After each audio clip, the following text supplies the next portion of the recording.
Hello, very beautiful community. Elvira Nabiullina, the governor of Russia's central bank, has been conspicuously absent for a while, even though it's been announced that she's coming back.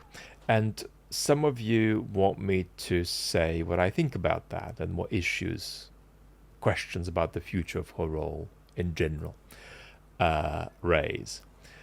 So I think there are three thoughts we've got to have here. One's an ethical thought about her ethical status. A second is the thought about what it means for a regime like Putin's to be eating up institutions on which its stability depends. And the third question is what Putin actually makes of issues of economic stability and economic sustainability. Does he care about that? Does he think he needs to care about that? So the ethics are roughly as follows. Nabiullina is against the war, although of course she isn't against the war publicly. Now, she isn't just against the war the way many people on Putin's Security Council were against the war when he started it, when I'm talking about the full-scale war, of course, now, not 2014. And they were against it in the sense that they thought that it was a counterproductive or, insupportable or dangerous idea. It's not something that was going to work. She's against it in a more fundamental sense. You don't need to attack Ukraine. That's the sense in which she's against it. She's not against it just in the sense that this could be counterproductive or we might not pull it off and it's uncertain and so on. Because don't forget, when Putin began the full-scale attack on Ukraine, at that point, looking back, I can't think of a single member of his Security Council who would have started a full-scale war against Ukraine. There's plenty who would have started something, but a full-scale war against Ukraine, I think, wouldn't have been started by anybody on the Security Council. But she's not just somebody who is sort of pragmatically skeptical, she's more fundamentally skeptical, but yet she is working to support Putin's regime at war. So how does that work? Well, I think in her mind, the idea is, this is happening anyway. Do you want bits of the Russian economy to be run competently or incompetently? If I'm there, they'll be run competently, and as the war is happening anyway, it'll just make life for Russian citizens less bad. The problem with that is she's perpetuating the sustainability of Putin's regime and the sustainability of Putin's war by doing her job well. And to borrow the distinction my wonderful colleague, the philosopher Avishai Margalit, makes between compliers and instigators of bad deeds or evil, you've got, on the one hand, the compliers, who would be captured by something like Hannah Arendt's story about the banality of evil. But then you've got the instigators, who would not be captured by Arendt's account of the banality of evil, right? You think about all the prominent Nazi figures you can visualize at the top of your head. They're not banal. They are innovative. They are often creative and imaginative in the way they implement practical steps to bring about disastrous moral consequences. So, in that sense, Nabiullina is not a complier. She's an instigator, not because she started the war, but because she's been coming up with sophisticated and innovative ways to stabilize Putin's economy as he does bad things. So her own ethical self-understanding is completely insupportable. Second issue, Nabiullina is out of time in 2027 because she can't have another term. But they can keep her for another term through legislation. What they're gonna do in big picture terms is really about the question of how far the Putin regime is on course to eat up stabilizing institutions that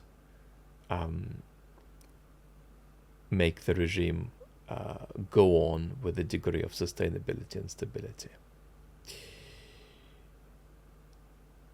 And we know what trend to expect there. The trend to expect is that progressively this is a regime that will be eating up whatever remains of the technocratic and bureaucratic independence of its economic management. Because what's sort of weird about the Putin regime is that it's retained, at least partially, a kind of bubble of, if you like, modern and adequate economic proceduralism, while in other dimensions operating like a kind of informal gangster mafia organization that has very little to do with the workings of a modern state. But that bubble will be progressively eaten up. Now, you shouldn't overestimate the authority of the central bank, shouldn't overestimate its power, but nevertheless, it is a significant safety net preventing the regime from certain kinds of economic self-immolation. And tendentiously, the regime is to be expected to move toward eating up these sorts of measures that are meant to protect it from its own enterprises. The third question is really about how on earth Putin allows that to happen. And the answer is basically not that Putin is delusional to the point that he doesn't understand economic figures, or he doesn't care if he is told that there's a graph that he can be shown and the graph means ABC and all of these things are bad.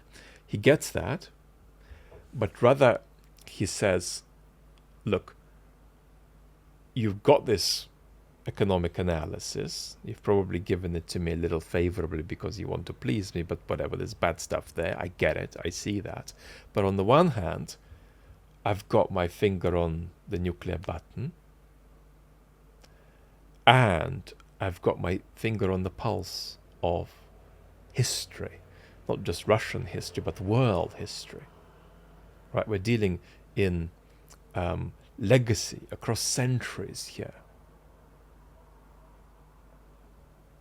So how much inflation we're going to have for a 7-year period is not very important in the scheme of things. You know, I'm sorry. It's just not. And over and above that, Putin's also going to not feel much counter pressure from any sort of sense of responsibility to his citizens, because he thinks his citizens are kind of crappy. He thinks Russia isn't crappy, but Russia isn't its citizens.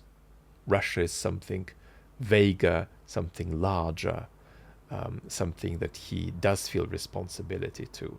But citizens are just sort of props, here today, gone tomorrow, that are sort of filling in this much more significant and spiritually important vessel. But it can kind of do without them. I mean, they're there. It'd be better if there were better versions of themselves, Putin thinks. He's quite demophobic in this sense. He doesn't love the population. Even doesn't love it when it likes him. Like, you know, they like me, but even that's a bit yuck to me. So he doesn't have that counterweight. He doesn't think, oh, well, I'm making life more miserable for my own citizens. He doesn't give a hoot about that. That's not because he sadistically actually wants them to suffer. It's just because he is just too pathologically stuck in grandiosity of various kinds that this is a trivial matter for him. So that's my couple of cents. Lots of love. Talk very soon.